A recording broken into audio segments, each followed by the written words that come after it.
Hello and welcome to BBC News as we celebrate the Lunar New Year. We are ushering in the year of the horse and we're sweeping away the year of the snake. We're going to bring you the celebrations, the traditions, the food, and we're going to be live at what's thought to be the biggest Lunar New Year event outside of Asia, right here in London in Chinatown. And we can go there now because my colleague William Lee Adams is in Chinatown. He's ready for the day. He's dressed in red, which is the colour of the Lunar New Year. And I think you've also been learning a bit of Mandarin, Will. 恭喜发财! Hello, Charlotte. Yes, we are here in Chinatown for the Lunar New Year celebrations, the Chinese New Year parade. As you teased there, we are entering the year of the fire horse.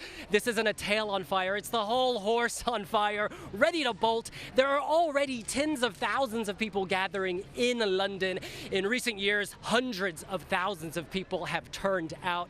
And today, the BBC has cameras all along the parade route and at Trafalgar Square, where there will be performances from around midday. The Lunar New Year, of course, marks the beginning of the new year in the lunar calendar, which was set up around 3,000 years ago in China. So this is all about new beginnings, a fresh start, sweeping away that bad luck, welcoming the new, the good fortune. And all of you are in luck because we have an incredible dancer. Her name is Yao Yao Chen, and she is going to join us on this platform right now to tell us about her art, because you're going to be seeing all sorts of art today. Hello, Yao Yao. Hello, 新年快乐，恭喜发财. Oh, thank you so much. Happy New Year to you. Now tell us, what will you be performing today? Oh, today, yes, we are delighted to bring fan dance on the stage and hope everybody enjoy our Chinese fan dance. And how long have you been practicing the art of the fan dance? Oh, yeah, actually, I've been training for like maybe 20 years. Yes, and in China, we like to use different props as an extension of the arms to represent like flower, butterflies, cloud, and bamboos. Ooh, lots of natural elements there. Could you show us your fan? Yes, definitely. And actually today, if you want to try a little bit. Let's try it. Okay. And now I'm going to do a technique fan dance. It's like spin. Yes. Just let the dress and the silk fly. Okay. Very elegant. How do you make this? Is it quite time intensive? Oh, actually, the material of the dance and fan dance, the props, is made by real silk and the bamboo. So we have a long silk dance and a short silk dance. So this is the one which is a short silk of the fan. Yes, everybody can have a look. The fan is very soft and material is very you can touch smoothly. Yes. Very delicate. Now, your outfit must have some symbolism as well. Yes, in China, for celebrate Chinese New Year, we wear red. Yes, the color that I wear right now is good celebration. It's also mean good luck for the new year. And you also work with children, and we're going to see children performing later. Could you tell us about that? Yeah, we are from UK China Performing Arts, and we have two groups will perform on the stage today. 6 girls will perform long silk fan dance, and another group will perform Asian pop, Chinese pop on the stage. Hope everybody will enjoy our performance. I'm sure they will. Could you actually take us out with a bit more fan waving? Okay, yeah, I can do this.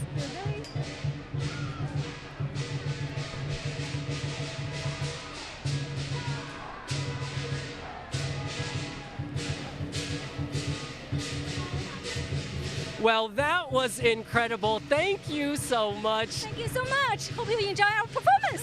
恭喜发财! 恭喜发财!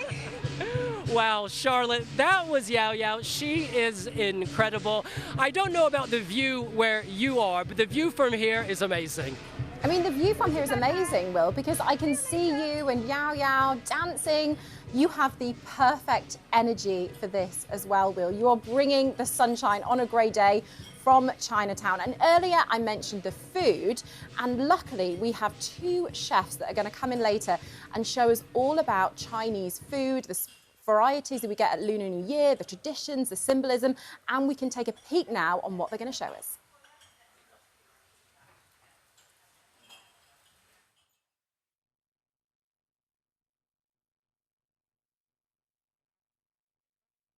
You say, yeah?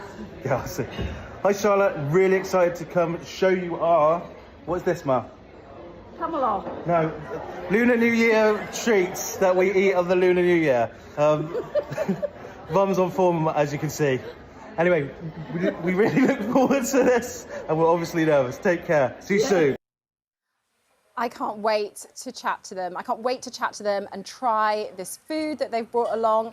I'm sorry, Will. I think you're going to pop into some restaurants later as well in Chinatown and try some delicacies. But the parade is very much underway in central London. We saw the amazing dancer there with Will. The parade has started. We've seen dragons making their way through the West End. And Will, what are you seeing from where you are?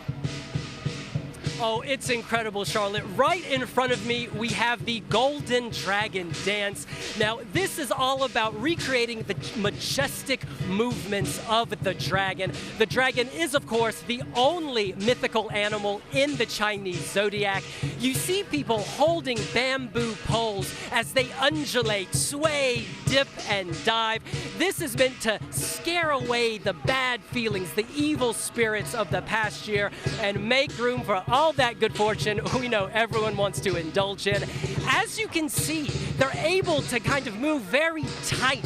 And in the mouth of the dragon, if you look, you'll see the pearl of wisdom.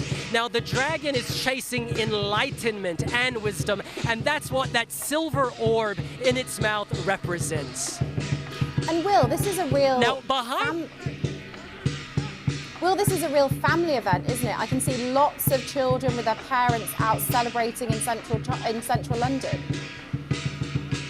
That's absolutely right. Chinese New Year is all about reunion and family coming together, and we should remember that for diaspora communities, this is a very important connection to their heritage and their culture. I spoke with some young Chinese, British Chinese people earlier, and they were telling me how they used to feel shame when they celebrated their culture, but parades like this, celebrations like this, remind them that they still can be part of the UK while celebrating their Chinese heritage. It's a way, to be proud, to be, have pride, and to celebrate with everyone regardless of their background. And Will, you mentioned the dragons there. We can see lots of them behind you making their way through central London. What is it about the dragon that is so important when it comes to Lunar New Year? The dragon actually is much kinder than people realize. We think of dragons as being scary, terrifying, but in Chinese mythology, during this great race where 12 animals lined up to compete for the order in the Chinese zodiac, the dragon actually saw the rabbit struggling as it was crossing the river, and it blew its breath and pushed the rabbit along. And it also put out a fire that was going to burn down a village. So the dragon represents sort of power used for noble ends in a way, and that's associated with luck, good fortune, and again, scaring away those evil spirits. We do not want you in the year of the horse, so stay behind, stay behind. And you mentioned red earlier. It's a very important colour. There's a lot of symbolism with red, and you're wearing a red jumper today. What is it about red which is so important?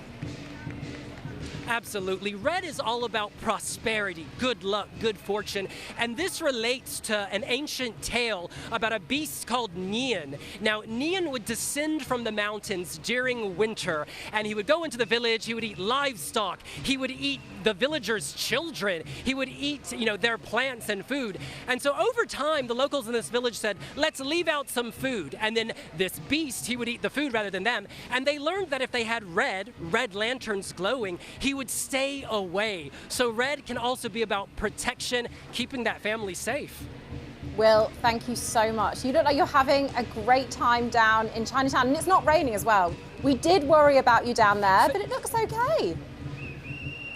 You know what? And it fits with the theme of Chinese New Year, transformation. After the rain, the sunshine. So we're looking forward to it. Will, thank you so much. And you can see the amazing pictures next to Will there on the screen. We've got a double-decker bus making its way through central London. Okay, great. Thank you. Hello. LCC. Welcome to the Lunar New Year celebrations live on BBC News. The pictures that you see now are from central London. This, they say, is the biggest Lunar New Year event outside of Asia. Thousands of people taking part and thousands of people lining the streets to watch the processions throughout the day. We've seen dragons snaking their way through Chinatown. We've seen dancers. We've seen beautiful outfits, lots of red as well, which is of course the colour most associated with the Lunar New Year. Now, this year is the year of the horse. Last year it was the year of the snake. The snake is being swept away and we're ushering in the year of the horse, and so much is going on today in central London. This is the Chinese New Year parade, but of course the Lunar New Year is important for lots of countries, not just China. It's celebrated across Asia. So Vietnam, Korea, they all have their own traditions, their own symbolism, their own things that are really important to them. And we can cross now to Chinatown and speak to William Lee Adams, who's going to be there all day taking in the sights and sounds of this very special parade. Hey, Charlotte, I am so happy to introduce you to Simon Tang. He is from the LCCA, the London Chinese Chinatown Association, and they organize this event every year. Simon, hello. Hello, Gong Hei Fa Choi, Happy New Year. And Happy New Year to you. Now, this is a massive event. It's described as the largest Chinese New Year parade outside of Asia. When do you start planning? We start planning this the day after the finish is today. It takes a whole year to plan.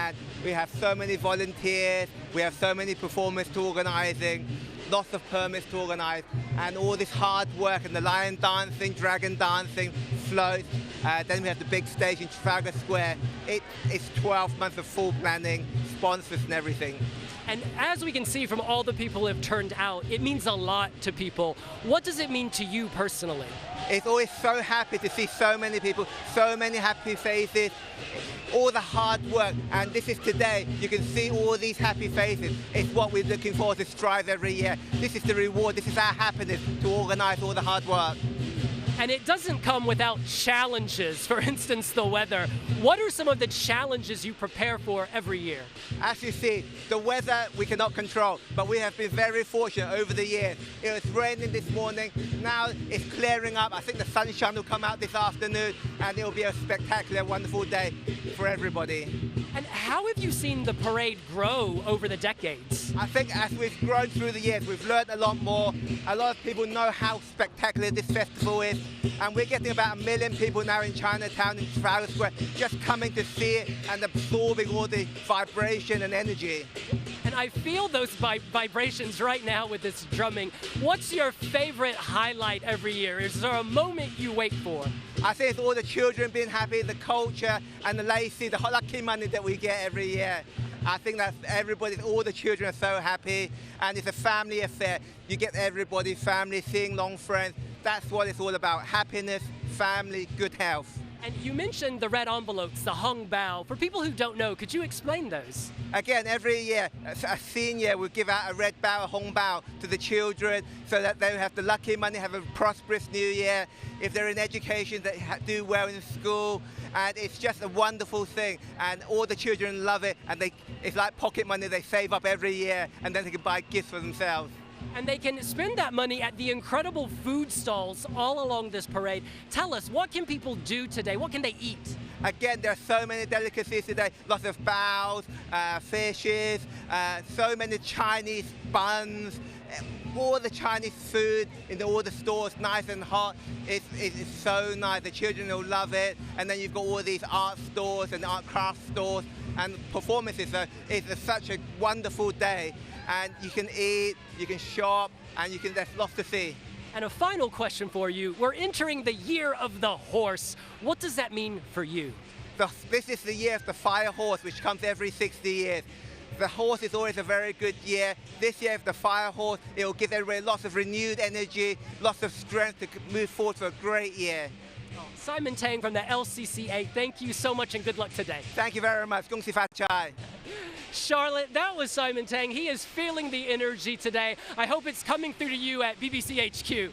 It is. I can feel the energy, and there is so much going on in Chinatown. It looks absolutely incredible. And of course, the Lunar New Year is celebrated across Asia. It's not just in China, it's celebrated across Asia. And we can speak to someone who knows a lot about the Lunar New Year very soon. That is Latao Wang, and he's an astrologer. Thank you, Charlie. Thank you so much. About the importance of the Lunar New Year, the importance of the Chinese zodiac, what we can expect from the year of the horse, the fire horse. Is it going to be a lucky year for us? That's what we're hoping. That's what we've got our fingers crossed for. And you can see that on screen, the beautiful parade coming through central London. And as Will has been explaining to us, red is a very significant colour. It's an important colour when people celebrate Lunar New Year, and people get little envelopes, red envelopes. As we heard just there, older people give them to children. These red envelopes often contain money. Now, I think hopefully we can speak to Latao Wang very soon, and we can learn about the Chinese zodiac, because I am fascinated by that. So let's speak now to Latao, who's live from Hong Kong. Hello and welcome to BBC News, and happy Lunar New Year. Happy Lunar New Year to you. Thank you. And what is Lunar New Year? If people are watching this and they don't really know about it, what is it? How would you best describe it? Well, to me, I think Lunar New Year is very much like a huge family reunion. You know, it is the most important time of the year for families to get together, you know, share big festive meals and celebrate. And it's also a very important time for us to honor our ancestors, you know, catch up with our relatives, and just wish everybody happiness and prosperity for the year ahead. And you're an astrologer, and I want to ask you about the Chinese zodiac and the significance and the importance of that. Of course, yeah. So the Chinese zodiac operates on a 12-year cycle, right? So every 12 years, we welcome the same animal sign. And this year, we are welcoming the year of the fire horse, which is a very powerful, very, kinetic, very powerful energy for this year, which is very different from the previous year, the year of the wood snake. The last year was very much about shedding the old skins, shedding the old patterns, but this year is more about moving forward with our courage and passion. It sounds like a very positive thing then to have the year of the fire horse. Well, it really depends on how we, use this energy, right? Of course, horse riding is exciting. It carries us forward. It gives us a lot of hope, right? But at the same time, we also need to know how to focus on the road. It's a little bit like driving a very fast sports car, right? And so it depends on how you drive it, whether you're focused, whether you're balanced. And I believe that everybody will be able to make this year a wonderful time. Yeah, wonderful year for them. Does it depend on what year you were born and what your zodiac was, the year you were born? Does that influence how the different years affect you and how, say, the snake would affect you or how the fire horse would affect you? 100%, yeah. So this year, if you were born in the year of the dog, the horse, and also the ox, you're very lucky. This year, you could receive a lot of amazing opportunities in your career, your public life, and your personal achievement. And for rabbits and also roosters, this year you are very blessed with love, with personal relationships. Fantastic. And Latao, how are you going to be celebrating Lunar New Year yourself? Oh, well, you know, this, because I'm located in Hong Kong, right? I mean, we're just feeling this Lunar New Year energy is never ending. So I'm going to get together with my family for dinner later. I'm going to see some relatives I haven't seen for a long time. So I'm really excited. Because there's these real key traditions, aren't there, with the Lunar New Year? I was reading that you have to clean your house before it and make sure everything is perfect, and there's certain foods that you should eat, and there's also certain foods that you shouldn't eat when it's the Lunar New Year. Yeah. Well, one of the important rituals that we have is actually spring cleaning, right? So especially this year is a year of the fire horse.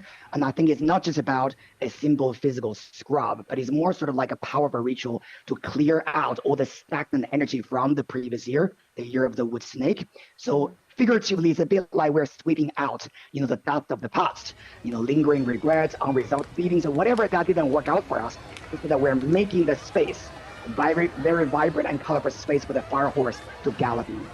And if I was in Hong Kong today and I was in Hong Kong over the Lunar New Year, what does Hong Kong look like? I mean, in London, thousands of people are out celebrating, but I imagine it's even bigger in Hong Kong. Absolutely, yeah. So a lot of people are celebrating, line dances, these kind of very traditional, Chinese culture things happening. But also, Hong Kong is a harbor city. So also a lot of people are actually traveling during this period of time. So you're gonna see people celebrating here, but you're gonna see people actually celebrating when they come back, which is literally gonna be next week. And what is the best way for us to embrace the Lunar New Year and the fire horse as well? What is the best way for us to get all we can out of the fire horse? Well, there's one thing that we all love to do, which is visiting a Taoist temple. This is something that is very important for us to do during the Lunar New Year time. So we'll go to the temple, we'll make our prayers, we'll make wishes for the people that we love, we care about. But most importantly, consult our favorite astrologer for the good luck for the year of the fire horse. And is that what people ask you when they come to you and you're their astrologer? Is that the main question? How can I make this year the best year that I've had? Absolutely, yeah. So one of the important things for us to know is that yes, the sky will provide us with certain opportunities, but it's up to us, right? How to grab them and how to make the best out of it. And as astrologers, our mission is to help people to maneuver through their challenges and to maximize their opportunities in that year. I really like that because it's not this fatalistic approach of you get what you're given. You can make the best of the situation, whatever the zodiac means. Absolutely, yeah. Fantastic. Latao, what are you going to be doing for the rest of the day? Tell us, what are your plans? So it's actually in Hong Kong, it's almost 7 p.m. So later I'm going to, have dinner with my families and some relatives. I haven't seen them for a long time.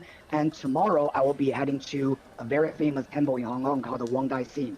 And that's the place where I'm also gonna make my wishes, do my prayers for my parents for their good health. Yeah. Latao, thank you so much. Have an amazing year. I hope the year of the fire horse is very kind to you. I have learnt so much from you, so thank you very much. That was Latao Wang, who is an astrologer. He's in Hong Kong and he's going to be celebrating the Lunar New Year there. But of course, the Lunar New Year is being celebrated right across the world, different communities coming together. And apparently, there is no bigger celebration outside Asia than the one that is happening in London today, which you can see on your screens. Thousands of people are there, thousands are taking part, and also thousands of people watching. The restaurants in Chinatown, I think they're going to be doing very good business today. And Will Lee Adams is there. He's celebrating for us. He's in the crowds. He's speaking to different people who are taking part in the parade. And Will, what have you learned today? I've learned just how close the Chinese community is and how they really have spent months working together to make this event possible. When you talk to people, it's not just another parade. This is a celebration of their culture. It's connecting them to their history, to their family who may live abroad. Some people are homesick, right? Because of practical reasons, money, expense, time, they can't make it home. But through this festival, they're able to reconnect with their heritage and their family. It's really quite touching. And you were saying, Will, earlier as well, that you were speaking to people who in the past, they didn't feel like they could celebrate it in the UK. They didn't feel like they could celebrate Lunar New Year as they do now. But today, as we said, this is the biggest celebration, we think, outside of Asia. Oh yeah, and if you were here, you would feel that energy. The streets are now absolutely packed. I was worried that the rain would keep people at home, but it did not. They have turned out in their droves. It's such an inclusive event. You see young people, old people, you see toddlers, you see grandparents, and they're all admiring these incredible performers. We have now people waving fans in fuchsia, yellow, and green. Their silver hats, red for good luck. It is so bright, so colorful. You feel like you've been been dropped in to an epic movie, but this is real. This is real life, and it's just incredible to see up close. And Will, this is the Chinese New Year parade in central London, but Lunar New Year encompasses lots of other countries in East Asia, doesn't it? You're absolutely right. Many countries have a long history of celebrating the New Year at the same time, the Lunar New Year based on the lunisolar calendar. Mongolia, Vietnam, Malaysia, Singapore. My mother is actually Vietnamese, and for us, we call it Tết Nguyên đán. It means the day of the first feast, and that feast implies food. We are eating lots of golden fried things to symbolize wealth, you know, gold bars. And it's lovely to see how across many of these cultures, the traditions, the practices relate to the same thing, which is reunion, coming together and honoring the past, your ancestors. That's another reason it's so lovely to see young and old celebrating together, because you get the sense of long-term connection, you know, the passing down not just of DNA, but of history, culture, love, all the good stuff. And I can imagine, Will, that your mum must be absolutely loving it then, that you're here celebrating Lunar New Year. Are you going to get to see your family at all? I'll be going in a few weeks, actually. And what's remarkable for my mother is that now I'm an adult, so she doesn't have to give me a red envelope with money. She can keep that money for herself. I mean, it'd still be maybe nice to get a bit of cash, Will. And what have been the highlights that you've seen so far today? Oh, it's been incredible to see the diversity of the performances. So at one moment, you have a majestic dragon, you know, held by 9 people on bamboo poles. But then you'll have simple sort of fan dances where people are wearing traditional costume on the ground walking. And yet, even in its simplicity, there is beauty, right? You don't have to be extra large, big, you know, larger than life to make an impact. Right now, for instance, there are people coming past on a bus, and they are wearing everyday street clothes, and yet there is still joy. It is still uplifting, and again, it goes back to reunion and celebration. The smiles we're seeing here today, you know, they have banished that rain. Those clouds have cleared, and they're giving us a big wave. Hello! Yes, waving at the cameras. We are wishing them a gong xi ca fa cai. Just good feelings. Really good feelings. And you're bringing the good feelings as well here on BBC News. That's William Lee Adams celebrating the Lunar New Year in the heart of Chinatown in London. And he mentioned the dancing. We've seen so many incredible dancers in this parade today. And let's take a look at a few more of the dancers that are taking part.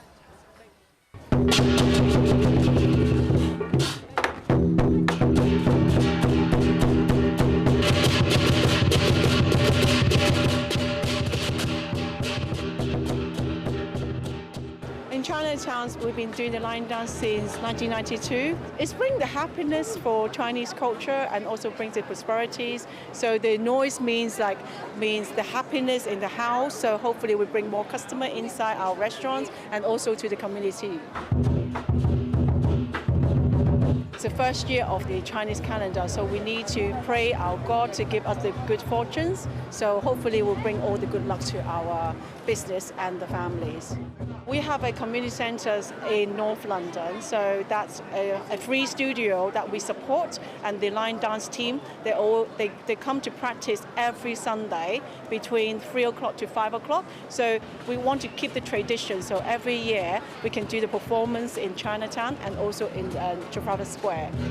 From the beginning, the young children, they do the drumming, the instruments, but then they would do the practice. So that will take roughly about 4 or 5 years to be the good line dancer.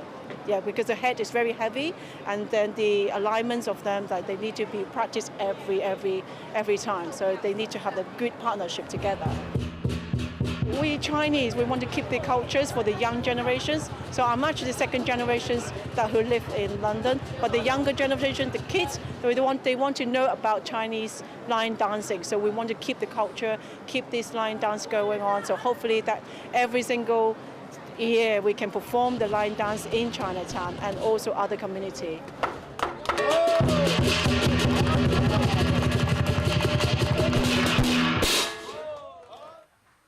Some of the amazing dancers and performers that are taking part in the Chinese New Year parade, which is happening in central London today as part of the wider Lunar New Year celebrations. And you can see there thousands of people crammed into Chinatown around lots of those amazing restaurants that we have in Chinatown. There's food stalls set up because, of course, food is a key part of the Lunar New Year, and there are traditions, there's symbolism, there's things that you should eat, there's also things that you shouldn't eat.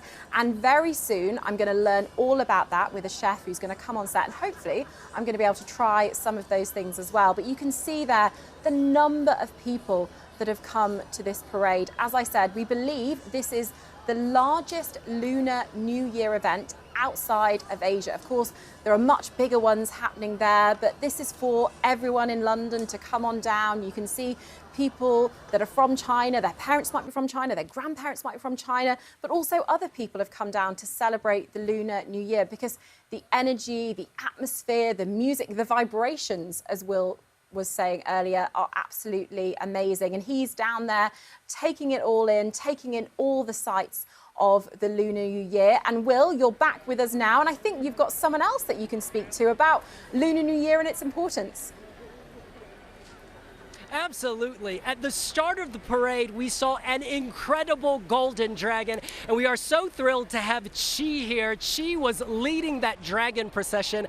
Chi, what was it like for you to lead the parade? Oh, it was very exciting today. You know, it's a very joyous moment for us. You know, it's a very happy day for us, being Chinese New Year, and it's great for the LCCA to invite us this year to take part in the New Year celebrations. And could you explain to people who may not know, what is the dragon dance? What does it mean? The dragon, what it represents is, like, generally it represents power, prosperity, and good luck. That's why back in the day of the emperor in China, that's their emblem. The dragon is their emblem. Like, they're the son of the heavens. So it's a very powerful image, symbol. Yes. And when did you start preparing to make that gorgeous, gorgeous dragon? Dragon dance. Yeah. Well, this year, originally we weren't going to do it because we had quite a few people who couldn't do it, part of the members, so we had to recruit like 6 members of our dragon team. So we actually only started in January. So we hope we put on a good show. We did a quick crash course with 6 local students from our hometown of Medway in Kent. So, yeah. That dragon undulates, twists, turns. A lot can go wrong, can't it? Yes, it's all about teamwork and coordination. So that's why it's important for us to get the practice in and, learn all the moves correctly.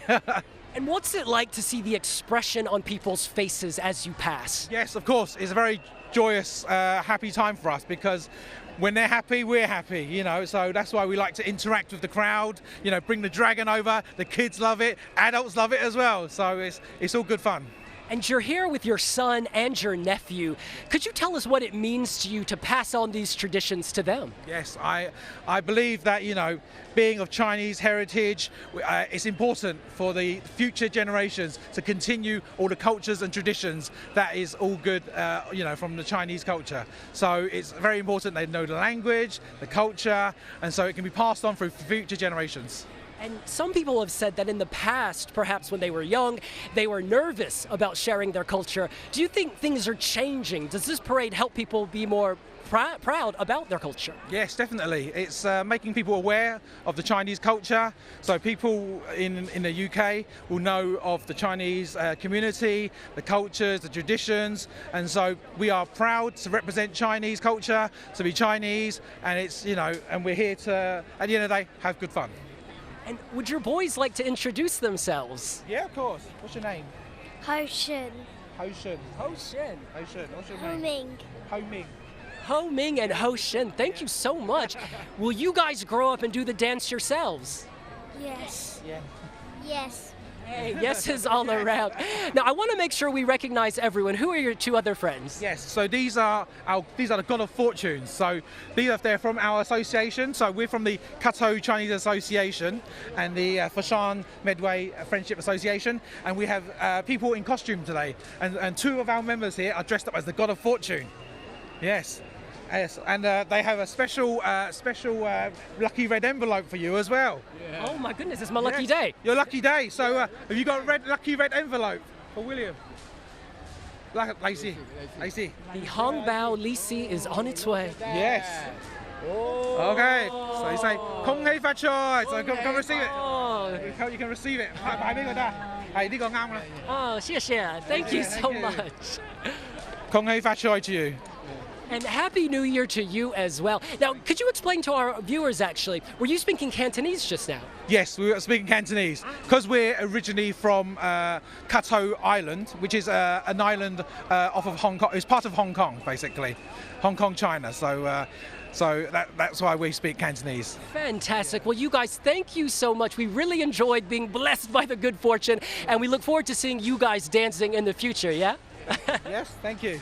Thank you so much. Okay. That was Chi and his friends and family. We appreciate them so much. And Charlotte, we're going to throw back to you in the studio while we catch our breath. Thank you. Will, thank you so much. You're looking like you're having such a good time in Chinatown. And we've talked a lot about food this morning and the importance of food. And there's no better person to tell me about this food than Chin Taylor. You're a chef, you're an influencer, and you know a lot about Chinese food and cooking, and you've brought a selection of some of the things. I know you said there's a lot more things that people eat for Lunar New Year, but what have you brought with you today? Well, so essentially, because I've been living out of a hotel for the last 3 weeks, I haven't been able to, 3 weeks, 3 days, 3 weeks is a lie. I haven't been able to cook you anything, so I brought in sort of these sort of nibbles we have around Lunar New Year. Oranges are really important, as someone's probably gone through already with you. No, this is all new to me. Oh, OK, so traditionally we bring oranges to people for wealth and luck. And if you're really fancy and a kind of a big deal, you bring a pomelo. Oh, well, let me feel the weight of that. Because it's basically, they look at it as a giant orange. And are these a bit more bitter than an orange? They're like a grapefruit kind of flavour. So if you're very fancy, yes, you get one of those. They're Mum's favourite. Well, I'll save that for your mum. Yeah, well, when she's on, I'm sure she'll talk about that more. If she's saving it for herself. And what are these? These are Chinese dates. Now, these are usually used for tea, but because anything red, as you've said before, around Lunar New Year, is used to, you know, for luck, for money. And so these are red, so that's why they're used.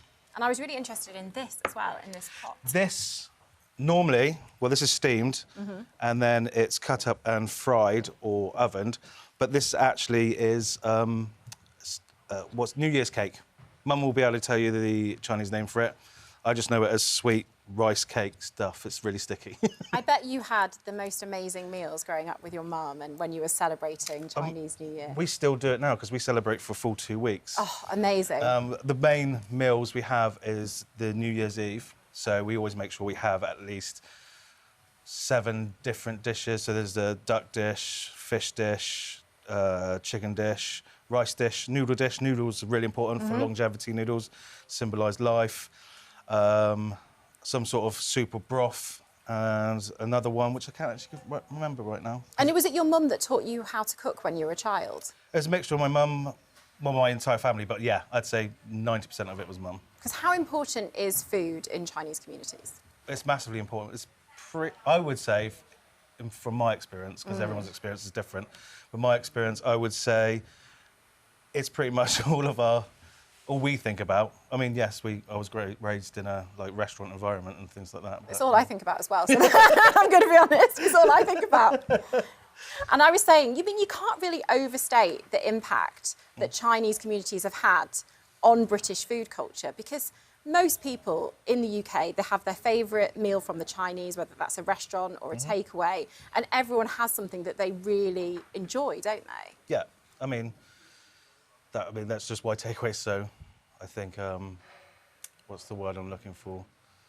I think that's why my channels are so big, because people want to learn how to cook it at home because everyone likes it. And what's the most kind of common thing that people ask you how to make? I get 3. Crispy chili beef. Amazing. Chicken fried rice. And chicken chow mein. And what's your favourite of those 3? I'd say crispy chili beef. Yeah. But I can't have it without rice, so... But steamed rice, because I think steamed rice brings out the flavour more than fried rice. And your mum was telling me that the key ingredient in Chinese cooking is MSG. Yeah, and if you don't have it, yeah, it's basically like a car with no petrol or something like that. Yeah, she described it as having... actually, I'm not going to say brand names. Yeah, that's what she you can say brand names. I just realised what you were doing, yeah. So, yeah, it's like a car with no petrol. Because you've that's even a got great analogy. an MSG tattoo as I well do, yeah, on the your molecule neck. on the side of my neck there. I don't know love if you can see that. it. But yeah, it's that was painful. Oh, and I did that when I was filming for a documentary on MSG. So what is MSG? Because I know it's used in cooking, but I'm not exactly sure what it is. I know it gives things flavour. Yeah, so it is a flavour enhancer. It consists of a glutamate and a sodium ion. They're combined, and the second it touches water, it breaks down to one glutamate and one sodium ion, and then essentially makes your tongue be able to taste umami. I can never say this word. Is it umami? It's umami. I always worry that I'll say it wrong, but it's that I always say it wrong. I can never- delicious kind of like, almost like soy flavour, is it? Yeah, I would say it's like the deep, almost savoury flavour, like meaty flavour, which is why it works so well in vegetarian dishes, because it gives it that oomph. So would you say just have that at home? And that's the thing you need to kind of, if you're trying, I was saying I've never cooked Chinese because I love it, but I don't know if I always think I can't do it, but you were saying actually it's not that hard, but you have to have the right things, you have to have the right ingredients. Yeah, and at the end of the day, cooking is chemistry, and as long as you know what's going on in the wok, it's actually really easy to replicate at home. Yes, MSG is important, but you can get tasty food without it. But for that quintessential takeaway taste, you definitely need MSG. So who does the cooking now when it's Lunar New Year? Is it you or your No, mum? it's not me. No, it's always Mum. Mum, I can't cook as well as Mum, I'll be honest. So she always cooks. Oh, I nearly looked over there to see her. Yeah, she's just there. Hi, Mum. Marks out of 10, Mum? How's Chindu? She's giving Marks out of 10, she gave 2 thumbs She up. gave 2 thumbs up. I think she meant 10 rather than 2. She looks very, very, very proud. How are you going to be celebrating Lunar New Year and Chinese New Year then?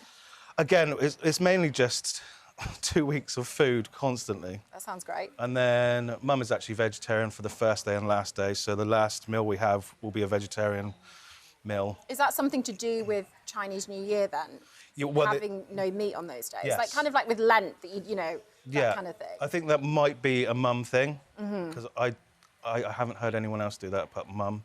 So that's a question you might want to ask her. Now, my colleague who's down at the parade today, his mum is Vietnamese, so he celebrates it Lunar New Year as well. He says he doesn't get the red envelope with money in now he's an adult. Does that stop for you as well? Do you not get your red envelope? See, I heard him say that, and I thought about lying and saying no, I don't, but I still get the red envelope. Yes, I still get a stocking. It's fine. Exactly. I still get a stocking. Exactly. Oh, you have so many good things. Now, what are these, by the way? So these are candied. This is called chen nap, and it's like, this is more like our family tradition. We have this around Lunar New Year, and they're just candied. So that's candied winter melon, candied lotus root. That's candied carrot, which is surprisingly much better than you think. Yeah, that you don't think candied carrot would be a winner. No, but then you think, wow, it's in carrot cake. Can I try one of these? What would you recommend? Well, that's a lotus seed. The coconut is obviously going to be good. Should I try the coconut? Yeah. Try this. And then my second favourite is the winter melon, but that's a texture really thing. Nice. Sorry to everyone that is offended by chewing, that can hear me chewing. What are these as well? Those, I believe these ones are pumpkin seeds. But Mum will tell me if I'm wrong or not. Oh, melon seeds. No, these are melon seeds. So would you just eat those sort of as they are, as like as a snack, or would you put those in food? You eat them as a snack. So you bite them and then you take out the seed. And the reason we use these around Lunar New Year is because they're shaped like gold ingots. Oh, Yeah. of course. Yeah. I love all this, but I'm not going to take your mum's pomelo because she's looking at me right now. If I take this pomelo, there's going to be hell to pay with Chin's mum. Thank you so much. I really enjoyed that and I really learnt a lot. Good. And I'm going to try and cook a bit more at home as well. Please do, and make sure you watch my videos for. I was looking at your honey chili chicken last night. Yeah, try that. It looked really good. It's legit. Try it. Thank you so much. And we can go now to central London, back to Chinatown, and hear from some more people who are celebrating Lunar New Year. So Happy New Year in Vietnamese, chúc mừng năm mới, everybody. 大家新年好，马年快乐！新年快樂，馬年行大運。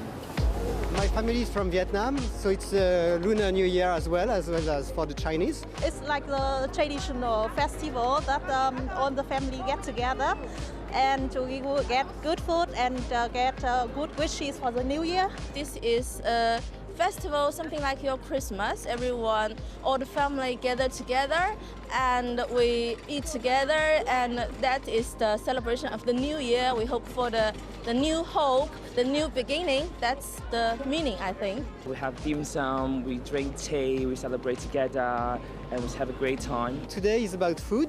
We will enjoy having time within the family. We can't eat them all. We have to leave something, because that means we always have the rest for the rest of the year. That's a tradition. Normally we have a big family. We will, we have give everyone red pocket. Usually it's about family gathering, and my grandparents give me like red pocket, like the lucky money. The kids will share their wishes, and then we will reward and encourage them to step into the new year with small gifts. In the horse year, we would like the horse will run very fast and run to the hope. This year is a lot because we are going to welcome a new baby, a fire horse baby. Yes. Yeah, thank you. Hopefully I can get a good job, and then also like the brand I'm applying for is horse related. So like, wish me luck. There is so much to hope for. Yes, good health, and then a better planet, and to do as much as we can to improve it. 新年快乐，恭喜发财， Chúc mừng năm mới. 恭喜發財。 So much hope and positivity there from people that are celebrating the Lunar New Year, and someone who's also celebrating it and having a very good time, it looks like, is William Lee Adams. He's my colleague down in Chinatown. He's wearing his red jumper, an important colour for the Lunar New Year. He's been learning some Mandarin as well. He's having a great time. What are you up to now? 恭喜发财, Happy New Year, chúc mừng năm mới in tiếng Việt. We are here on the street celebrating arts of all forms, and that includes the martial arts. And so I am very pleased to introduce our next guest, James Alexander. Hello. Hi, Jeffrey Alexander. Jeffrey Alexander, my apologies, it is so loud today. Now, Jeffrey, tell us a little bit about what you do. So we are with the Jeffrey Alexander School of Martial Arts, and we practice traditional Chinese martial arts such as Tai Chi Chuan, Shaolin Chuan, Ba Gua Zhang, Xing Yi Chuan, and Wing Chun Kun. And we do our best to preserve the arts that have been passed down to me by my various teachers. That's incredible. When did you start learning these art forms? Well, I started training martial arts back in 1977, started with judo, and in the 80s I got into Chinese traditional martial art. I've been doing Tai Chi Chuan since 1990. And as I understand it, your practice combines Chinese philosophy with, physical fitness, the martial arts. Could you tell us about that? Yes, but many of the Chinese martial arts are based on the principle of yin and yang. This means opposing yet complementary parts of one whole. So that means a martial art can be soft or it can be hard. And in the case of Tai Chi Chuan, we use the softness to overcome hardness. And at the time of Lunar New Year, do those ideas become more important to you? Yes, very important. At the Lunar New Year, it's very important that we remember it's time to banish the old and make way for the new energy. And you teach students from all backgrounds, very inclusive. What's it like to teach traditional Chinese martial arts to students who may not necessarily know much about Chinese culture or Chinese martial arts? Well, you're right, we do have many different types of students. We teach older adults in high-end residential care homes. And I've also had the pleasure and honor of teaching some peers and lords, and also the honor of teaching people who are unemployed and in studying at college and university. For the traditional Chinese martial arts, it's all about being centered and all about harmony. How can we combine our mind and body together to be able to function effectively in our everyday lives? And given the range of experiences your students have, it seems like you can cater to them and help them in specific ways. Yes, that's right. We often have comments from the students that they're very pleased at the way we're able to tailor the training to each individual. The whole point of it is that we're not able to make you into something that you already are not. everybody already has all the skills they need, just that oftentimes they are shrouded from their natural ability. So with the martial art, we can help to clear away that mist and help them to see their own true potential. Oh, that's lovely. And in the year of the horse, the fire horse, do you think martial arts has a special role? Will it change in any way? Yes, it has. The year of the fire horse is to do with change and grasping the opportunity, and it's about transformation. And we have had a situation where our school has been moved from our home of 20 years to a new place, and we've had to be very relaxed and calm about the situation, and we understand that the year of the horse is a time of change and transformation, and that's what we are going through at this moment. Incredible. And I want to bring in your colleague. Could you introduce yourself? Yes, my name's Georgina Sutherland. I'm Jeff's wife, and I'm also chief instructor at the Jeffrey Alexander School of Martial Arts. What does it mean for you to practice martial arts? Well, for me, it's really helped me to become more confident and more centered, as well as keeping fit and learning more about other cultures. I think sometimes people have a stereotype of only men doing martial arts, but you defy that stereotype. Yes, indeed. And in fact, at JASMA, we have about a 50-50 split between men and women because we cater to people of all backgrounds and, both men and women. So I think that although stereotypically maybe men are seen as doing martial arts, it's equally valuable for women as well. And in fact, we're very lucky today because behind us we have some of your students and colleagues. Would they be able to give us a little demonstration? Yes. Well, you can see in the background we have Nicola and Ingram here practicing Tai Chi pushing hands. And then we have my sister Sharon, Bav and Chris on this side training the Wing Chun Kun. So Wing Chun is a close quarters combat self-defense system, which we'd like to demonstrate some of that to you right now if you're interested to see it. So we have a technique. It's called sticking hands. The idea is that we work with each other to neutralize each other's force, redirect each other's attack. Then we can use two hands to do it. And we start off very slow, very relaxed. But then we try, it's like a game of tag. Can we catch our opponent? So it's like a game back and forth. And it can get quite fast when we do it.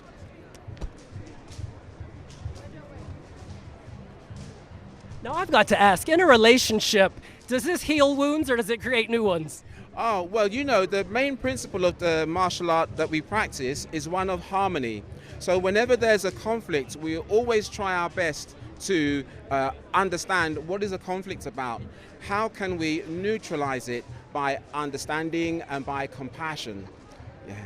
Oh, that's lovely. And I guess that's something applicable to people of all ages, learning to heal in different ways. Yes, definitely. As I said earlier, I also teach at the care homes for older adults. And it's very important for us as we get older to understand how our body and mind, how they function together. As we get older, the mind wants to do something, but the body is not there to do it. So we have to understand how can we accept, how can we understand our situation. That can help us to relax. When we are more relaxed, then we can have more energy and we're able to combine mind and body together in a harmonious manner. And how has the Chinese community, the diaspora, embraced you? Oh, now that's an interesting question because I do hear sometimes some negative comments about the different culture. Personally, I've never seen it. I've never experienced it. I go to Hong Kong every year since 2006 to 2016 every year. After that, I go every other year. I go to mainland China. And I think that people around the world generally just want to love each other. And so long as you present with an open heart, then you will be received with an open heart. And it must be quite rewarding for both of you to see people find peace and harmony through the practice. I'm particularly thinking of the care home, older individuals. Yes, definitely. I think that especially the Tai Chi Chuan, it can really help people to feel centered and to sort of get a sense of, you know, being able to do some gentle exercise, keeping their mind and body active as they get older. And do you think the new year, you know, as a time of new beginnings, is a great time to take up martial arts? Oh yes, yeah. The new year is a great time to take up martial arts. So if anybody wants to take up Tai Chi or any traditional Chinese martial arts, look up JASMA, the Jeffrey Alexander School of Martial Arts. We're based in Southwest London. Fantastic. And one final request, could we just get a bit more demonstration? Okay, so then we have Wing Chun or Tai Chi? Wing Chun, okay. So, if you watch closely, Georgina has got her eyes closed, and let's see if she can catch out my techniques.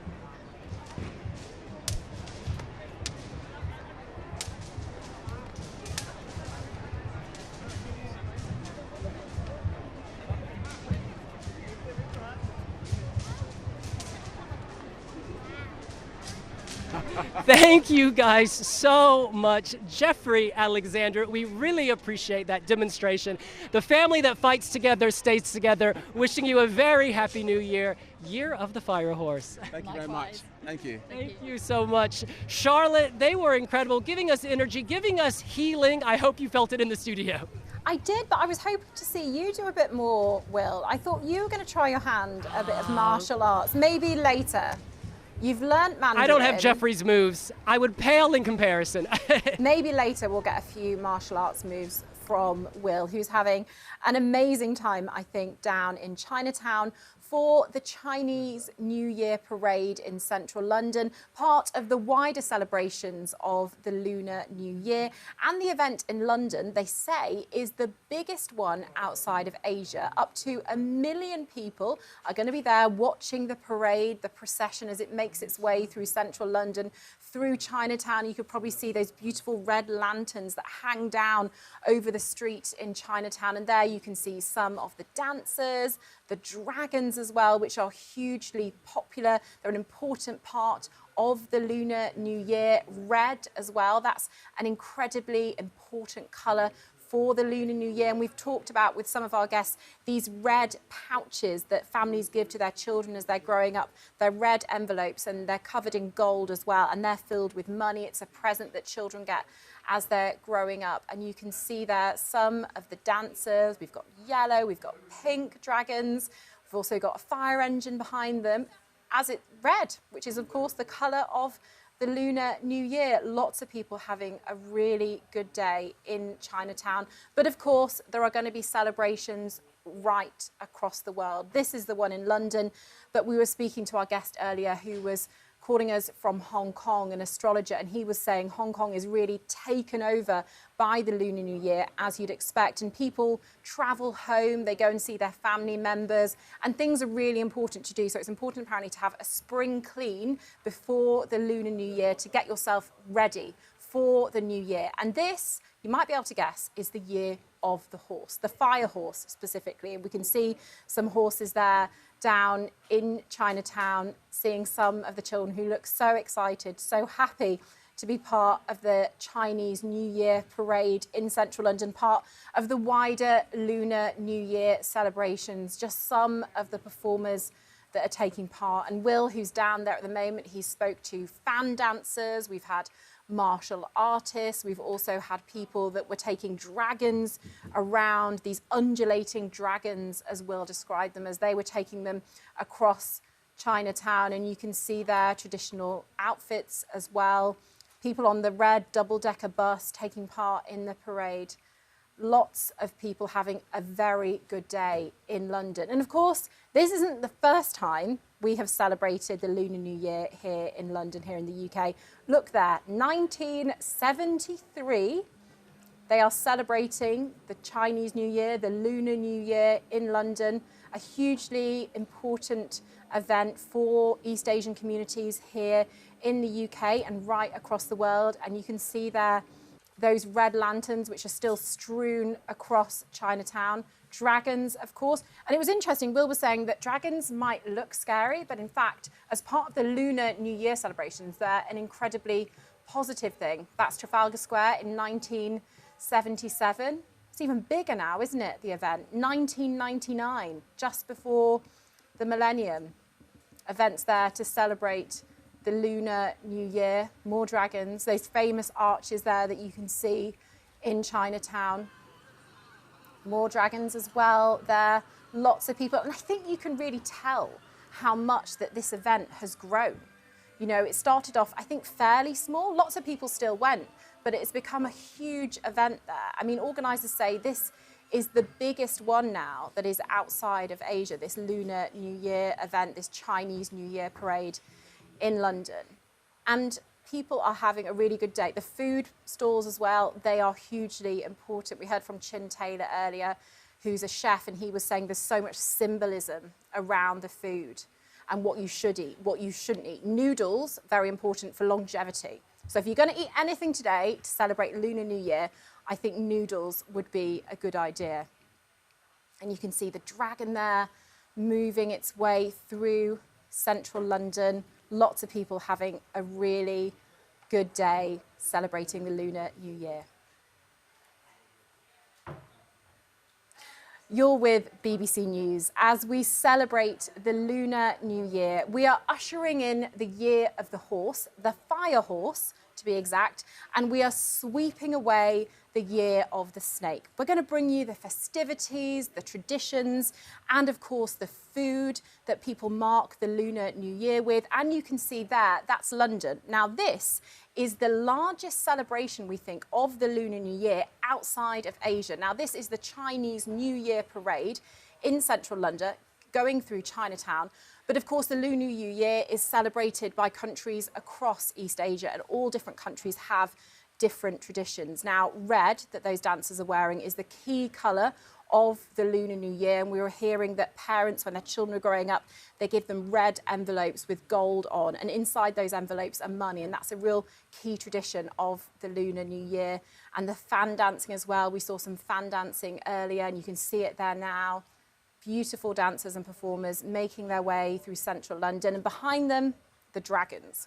Now it's interesting because you might think dragons are really scary, because often in fairy tales and folklore, they are scary beasts. But dragons in the Lunar New Year are actually incredibly positive. And that's why you see so many of them taking part in this Chinese New Year parade in London. As Will described them earlier, they're undulating their way through Soho, through Chinatown.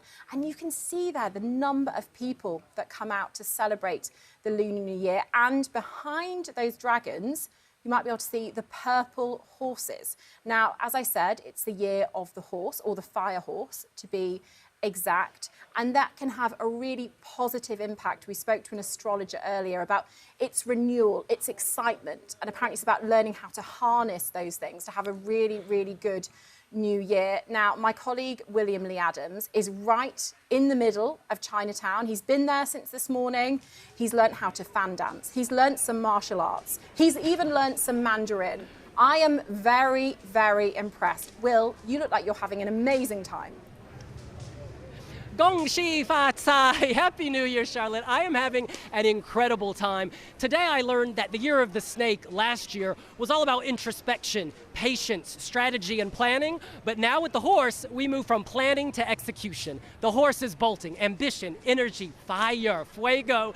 We are ready to move forward, and that's what the people have been doing today at this parade. We saw a glorious dragon dance, 9 or 10 people holding bamboo poles, mimicking the moves of this undulating dragon. It was very, very majestic. And I've got to say, the detail up close, it's not just an eye. The eye can move. You know, it's not just an ear. The ear can wiggle. So there's a great attention to detail. Fabric, paper mache, metal, sequins. You know, this is like a beauty pageant on steroids. It is absolutely gorgeous. We are in the heart of Chinatown. The crowds are still here, even if the parade has moved on, and they're stopping at street stalls, enjoying food.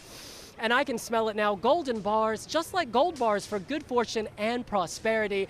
And I've got to say, the only thing better than the chef's cooking is the cooking of the chef's mother. And Charlotte, I think you have a guest who can tell us all about that. We do very soon, Will. We've got Chu Taylor, who's a Chinese chef. We heard from her son earlier, Chin Taylor.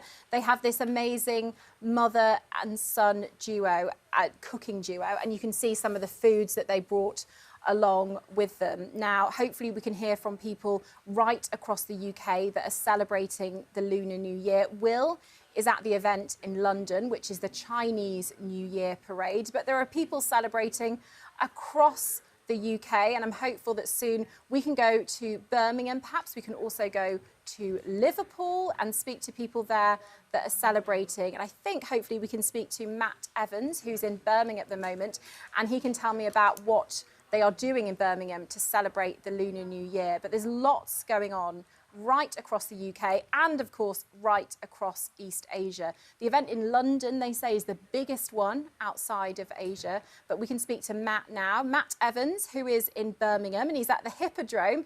Matt, tell me about Lunar New Year and how Birmingham is celebrating. Hi there. So yeah, I'm Matt Evans, Head of Festivals at Birmingham Hippodrome. We are co-producers of Birmingham's Chinese New Year Festival, and today we've got a packed programme in Southside District in Birmingham. We're expecting between 30 and 40,000 people to come to the district. We've got a stage programme, lion dances, dragon dances, a big fireworks display at the end of the day, and we've got lots of fun activities for families, fairground rides, market stalls. We're taking over Southside District with the event. That sounds amazing. And how long have you been celebrating the Chinese New Year in Birmingham? It's been longer than my lifetime that it's been celebrated in Birmingham. We've been co-producing the festival with the Birmingham Chinese Festival Committee for the last 10 years or so. So we've been really at the kind of heart of the celebrations here in the city, and our home at the Hippodrome is in Chinatown. And you were saying there 30 to 40,000 people that you're expecting in Birmingham today to celebrate the Chinese New Year. This must be one of the biggest events that Birmingham puts on. Yeah, it's really key. It takes over the district. We're one of the largest celebrations in the UK alongside those bigger cities. But we are one of the youngest cities in Europe and really come out to celebrate the Chinese New Year and really embrace the spirit of the fire horse this year. And what are you anticipating today? What's going to be one of your highlights? Obviously, you're going to be there today celebrating. What are you most looking forward to? I'm most looking forward to the fireworks finale at 5:45 p.m. today. And that will be a large display to a K-pop soundtrack, and so we're really excited about that. Amazing. And of course, food, a hugely important part of the Lunar New Year. And I imagine you might have plenty of food stalls in Birmingham for people to sample. Yeah, there's so many great Chinese restaurants and businesses in Southside District. We've got lots of street food stalls at the festival as well. And the city really comes together to celebrate and to take kind of full use of all the businesses that we've got in the district. We've got the Arcadian just next to us here on the site with loads of food courts and Chinese restaurants as well, and lots around the city. Matt, thank you so much. Enjoy the day, enjoy the new year, the year of the horse. That's Matt Evans from the Hippodrome in Birmingham. And as he was saying, 30 to 40,000 people are expected to come today to Birmingham to celebrate. They've got lots going on there, and it will culminate with a fireworks display later on this evening. Now, the Lunar New Year has huge implications for astrology, apparently, our moods, how we're feeling. What do we embrace? What do we not embrace? And there's no better person to tell us this than Latao Wang, who's in Hong Kong. He's an astrologer. No one knows more about this than he does. And Latao, what are we looking for? It's the year of the horse. What do we look for, the year of the horse? Right. Well, first of all, we have to really look at this big transition that we're having from the year of the wood snake, which was rather the stagnant and slow and the introspective, the thoughtful energy, towards something that is rather yang, that is very kinetic, dynamic, and powerful. And so I think figuratively speaking, if we say the snake spent the past 12 months contemplating what path to take, which path to take, and the fire horse is actually the chariot or the vehicle that we're going to drive on the path that we are choosing. And so I think the next 12 months for us is really about translating a lot of those completed ideas into more decisive action, and so that we can really creative actively, right, create the manifestation that we want. And what I liked earlier, what you were saying is it's not fatalistic, depending on what year it is. It's how you handle the year that influences what happens to you. Not you're going to have a bad year because it's this particular zodiac sign. It's how you relate to it and how you deal with it. Absolutely, yeah. I think the so-called the energy of the year is a little bit like the stage that the universe is providing us with, right? And so we are the actors, and eventually it depends on how we want to move our body, how we want to use our voice, and how we want to show the world, right, what we can do. Of course, the environment will affect us here and there, but the most important thing is to be positive and know that at the end of the day, we all have a say in what we want to create. And how important is astrology in your culture? Well, astrology, goes way back, right? I mean, if we're talking about, the history of astrology, they really started during the Sumerian and Babylonian time, actually. And Chinese astrology also, goes way back, thousands of years ago. And Chinese astrology basically is a little bit like the study about us and our environment, about us and our nature. So, for example, when you talk about the Chinese animal signs, you realize that a lot of them are the animals that are actually just around us, right? The rooster, right? The ox, right? We can see them in the countryside. And we're also talking about the 5 sacred elements. For example, this coming year is the year of the fire horse. Now, the sky energy provides us with a fire, and the earthly branch energy will provide us the horse. And that's how we look at the yearly energy.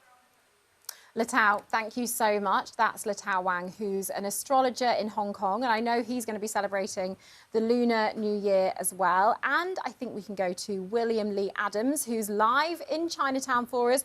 And this is the biggest event, they say, outside of Asia for the Lunar New Year. And I can see those gorgeous red lanterns above you, Will. You're dressed the part. You're wearing your red jumper. What's happening? Oh, it's incredible. We are in the heart of Chinatown, and everyone is waiting for the lion dance. Now, the lion dance consists of 2 people. One person is wearing the head, one person is wearing the body, and the lion dance is very much about martial arts. It's playful, it's in your face. The lion goes up to people, interacts with the audience. This contrasts with the dragon dance, which is more majestic, more about, honoring the gods, scaring away evil. The lion, he's here to have some fun, and he's going to do it in Chinatown. People are already gathered and waiting for the lion to appear. And when he arrives, he will be protected by these gorgeous red lanterns all above us. Red, of course, is for prosperity, yes, but also for protection, warding off those evil spirits. Fun fact for you, they change these. They get fresh lanterns for the big festivities every single year because, as you know, weather, the elements, rain, etc., they do get dirty, but these fresh as a daisy. Now, the restaurants are overflowing. The lines are long. People are coming out. And among the people who have come out is a former Vietnamese resident. She is from the United States. Her name is Pam. Pam, hello. Hi, how are you? Chúc mừng năm mới. Oh, chúc mừng năm mới. Happy New Year in Vietnamese. Now, you are American but lived in Vietnam. Is that where you first encountered Lunar New Year? Yes, it is. 15 years ago, I moved to Vietnam, and we just moved over to London in June. Incredible. And what about the Lunar New Year celebrations appealed to you or spoke to you? As you can maybe see with phone case and my dog, the lion dance is my favorite part of the Lunar New Year. So are you waiting for the lion dance? Yes. We were told it's going to be here right on George Street in Chinatown, so we're just waiting to see. Now, I want to share with the audience your dog, images of your dog who is dressed appropriately for the occasion, a little lion, a jester. Now, what animal is he mimicking? The lion. I am stating the obvious, apologies. So this little lion here, why did you want him to get into festivities? She actually quite loves the costume, and we put it on every year, and this year's no different. She's Vietnamese, and we brought her and the costume from Vietnam. That is incredible. A real family affair. And now we won't show your child, but you have an infant, and she's also dressed for the occasion. Yeah, she's wearing an ao yai. It's okay if you want to say hi to her. This is Evie Jean, and she's also dressed for Lunar New Year. Now, was she born in the year of the snake or the year of the horse? She's a wood snake, so she's celebrating the fire horse, but she was born January 3rd, so she's a wood snake. You know, I've really gotten into Chinese astrology and the zodiac, and apparently snakes are strategic. They think, they plan. They're very thoughtful, charismatic, maybe a little quiet. So She's giving charisma in that carriage, and we thank her for it. Final question for you. This tradition of Lunar New Year, family reunion that you learned in Vietnam, is this something you'll carry with you throughout your life? yeah, I hope so. I mean, we kind of both grew up in Asia a little bit, and Evie's American British, but she's wearing ao dai, and we like to celebrate, and it's a lovely tradition, so we hope so. And I don't know if you guys heard it, but our little lion here, our dog, has been barking. He is celebrating the lion dance as well. Thank you so much. Cảm ơn rất là nhiều. Chúc mừng năm mới. And we are turning, what a gorgeous hat. Hello. Would anyone like to speak about their beautiful experience today? Don't be shy. Don't be shy. Oh, hello. What are you loving about today?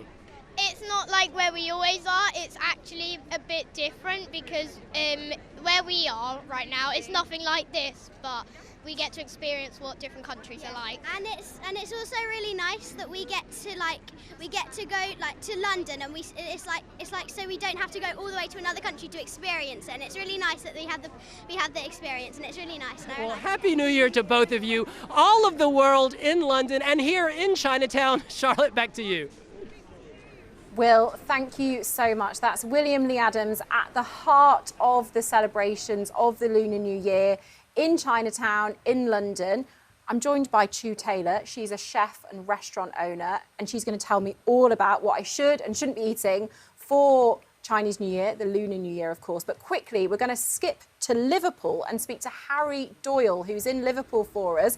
And Annie, sorry, not Harry Doyle, definitely not Harry Doyle, it's Annie who's in Liverpool for us.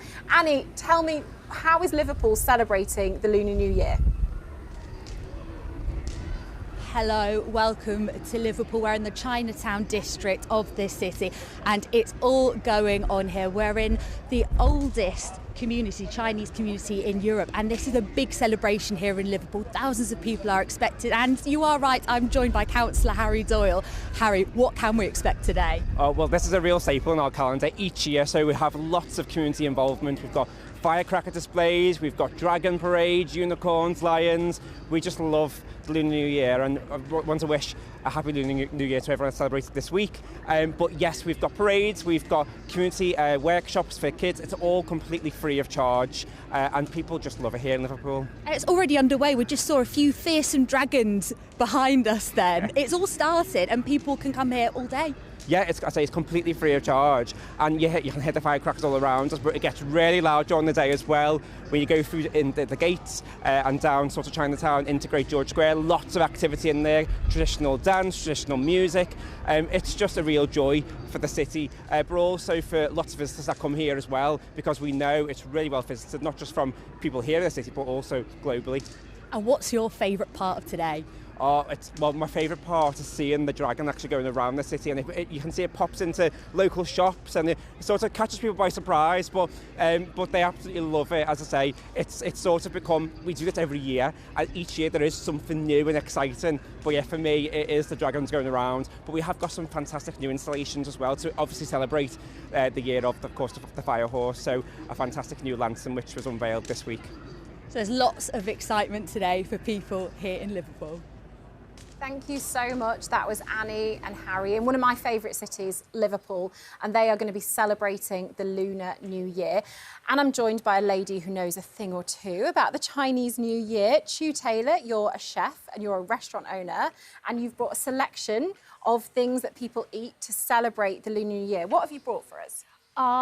We bought some.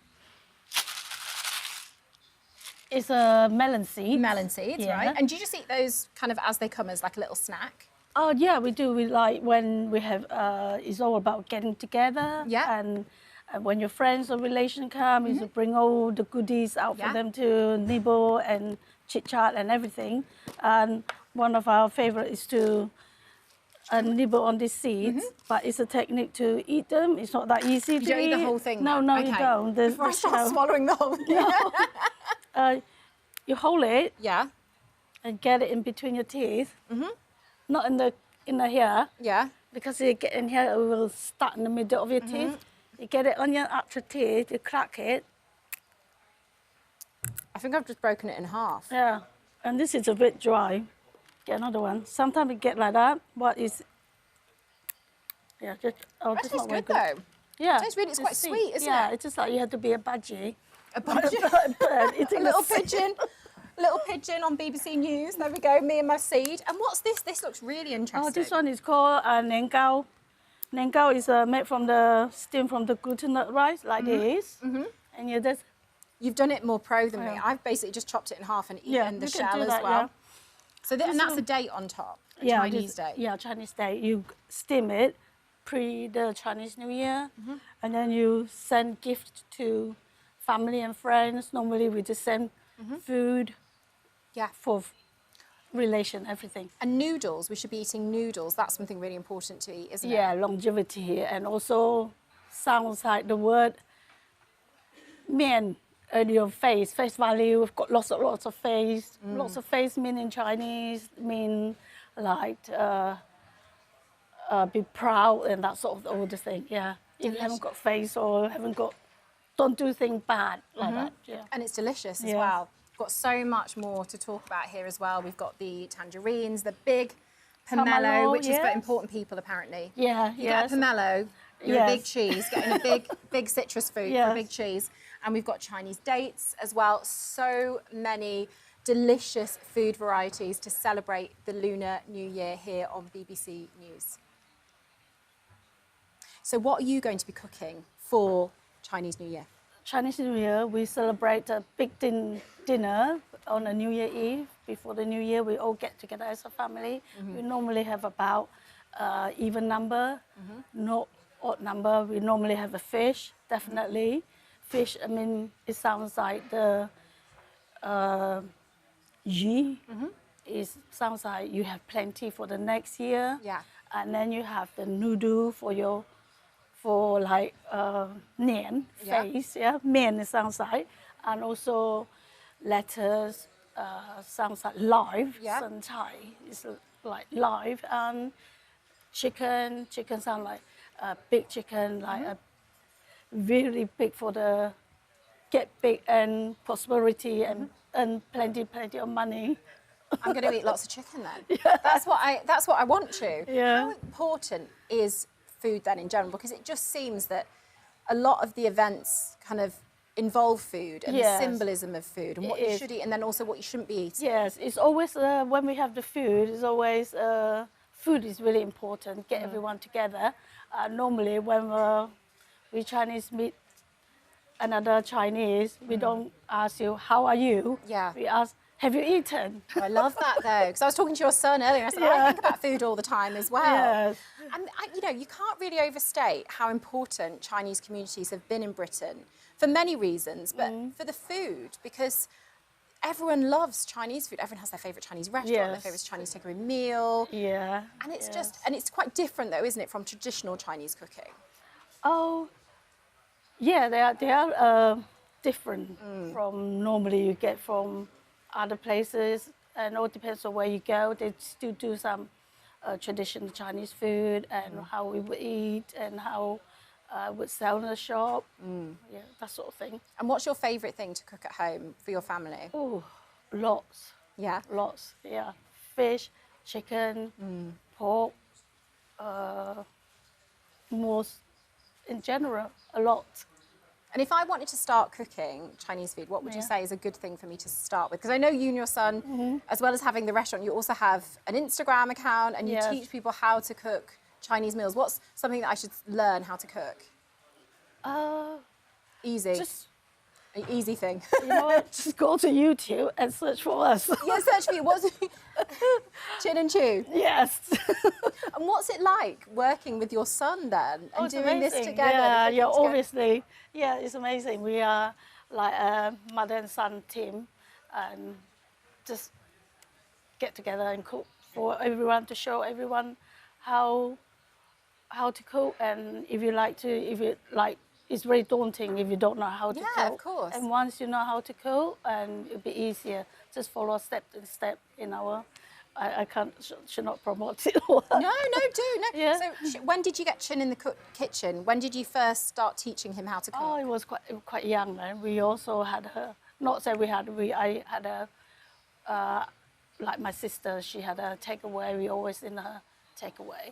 So every day, weekends, we always take Chin to work with me. He already started helping at a young age. And but he said you're going to be doing all the cooking Yeah. over the Lunar New Year. So is it like days of preparation as well? All depends on what you want to cook. Normally from the morning and start from the morning and then serve in the evening. Yeah. Yeah. Fantastic. And I'm sure you taught him everything he knows. Yeah? He taught us as well. He's very good. And what's the most popular thing that when people come to your restaurant, what's the most popular dish that people ask for? We are more like not like a Chinese takeaway food, we're more like a Southeast Asian, Malaysian, that sort of cuisine we do. Yeah. So what's the most popular thing that people would ask you for? Our most popular, our signature is more like a take of the pad thai. That is our signature dish, and also like our fried chicken. Well, next time I'm in Somerset, definitely. I'm expecting for a good meal. That's right. From you and Chin. Thank you so much. Thank you. Chu Taylor, and also earlier on we had on her son, Chin Taylor, and they have an Instagram account where they can teach you about cooking, and they've also got a restaurant. Thank you so much for watching us, enjoying Lunar New Year. And one person who's been enjoying it a lot is my colleague, William Lee Adams. He's in Chinatown, where they are having the biggest event, they say, to celebrate the Lunar New Year outside of Asia. Yes, 恭喜发财. Hello, Charlotte. Yes, we are in central London, and this is such a rare, rare moment. The streets have been cleared. People have filled those streets, and there is a circle for these incredible dancers. Two acts coming up for you now. The Shanxi Ansai Waist Drum Group and the Yanquan Younger Folk Dance Team.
literally dancing in the street. Thank you for that colorful performance. On behalf of the entire team here on the ground in Chinatown, we hope you carry that color into your new year. And one final time, Gong Xi Fa Cai!